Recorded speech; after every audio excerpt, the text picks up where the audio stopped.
The test is in 11 hours. I have known this moment was coming for 3 years. I have organized my entire existence around its arrival.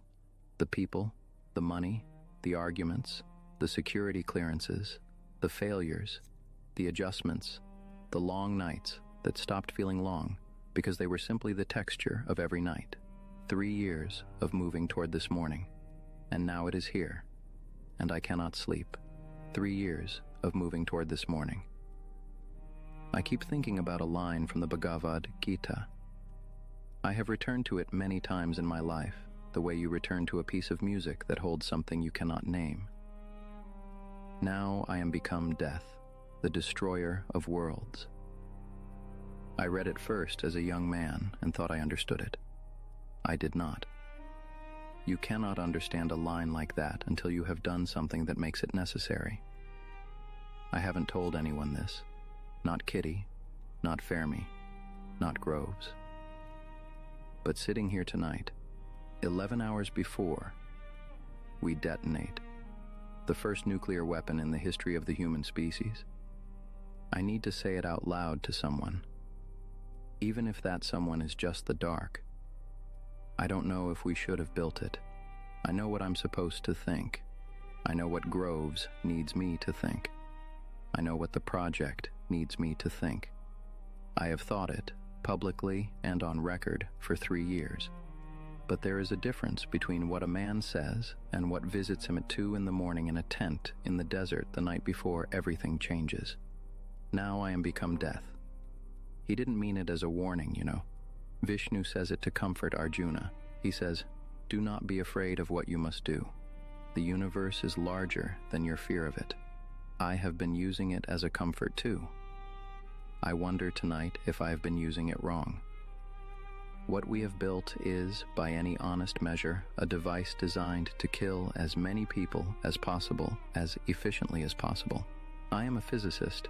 I understand that framing is not scientific, but I am also a human being, and some nights the human being is louder than the physicist. Fermi took bets today on whether the test would ignite the atmosphere, whether the chain reaction would simply stop at New Mexico or keep going. He offered it as a joke. It is the kind of joke that only becomes funny at very large distances from the thing being joked about. I laughed. We all laughed. And then we went back to our calculations. The calculations say it will not ignite the atmosphere. I trust the calculations. I built them. But there is something clarifying about standing in the desert at midnight and remembering that we laughed about it and then decided to proceed anyway. We are not the first men to make a weapon. We are, I think, the first men to make a weapon that could end the argument entirely. Do you want to know the real reason I said yes to this project? It wasn't patriotism. It wasn't fear of the Germans building it first, though I told myself that for a long time, and it wasn't entirely untrue. The real reason is simpler and less comfortable than any of that.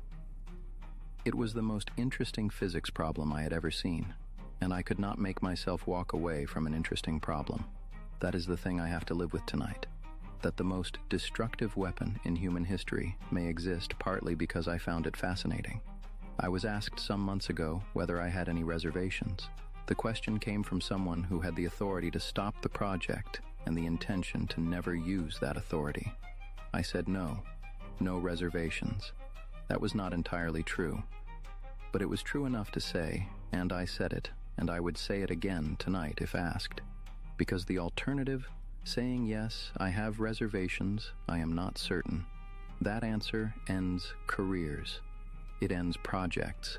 It ends the kind of work that makes a man feel, however briefly, like he is at the edge of what is knowable. Germany has surrendered. The original fear, that they would build it first, that fear is now historical. They did not build it first. We built it first. We built it in this desert. The question of what it is now for has been decided by people above my clearance level. I am a physicist.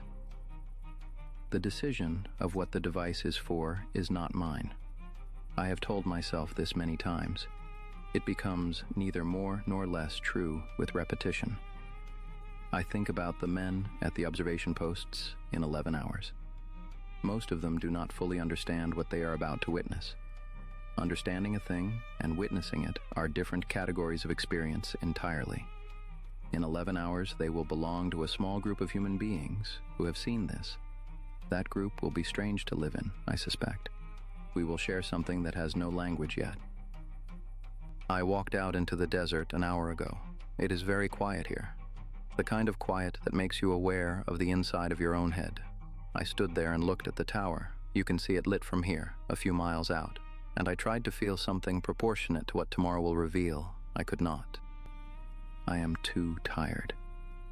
I have been too close to this for too long.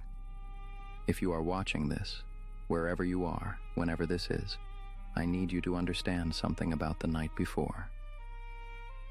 Every terrible thing that has ever been done by human beings was preceded by a night like this one, a night where the person who was about to do it sat somewhere quiet and told themselves a story about why it was necessary, why it was justified, why the thing that felt wrong in their stomach was actually right in the larger picture. I know this because I am telling myself that story right now, and it is working. The test will succeed. I know it will succeed. And then the decision moves to people I will never meet, in rooms I will never enter, about targets I am deliberately not thinking about tonight. That is the arrangement. That is what I agreed to. That is what I would agree to again. The most dangerous moment in any journey is not the obstacle in the middle.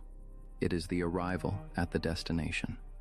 Because at the destination, you finally see clearly what you are walking toward, and you must decide what kind of person walked there. I have spent 3 years becoming the man who could build this thing. I have been very successful. Tonight, I am wondering what I had to stop being in order to become him. So I am simply sitting here, in this tent, in this desert, on the last night before the world changes, and I am letting myself be afraid, not of the test failing. I'm afraid of it succeeding.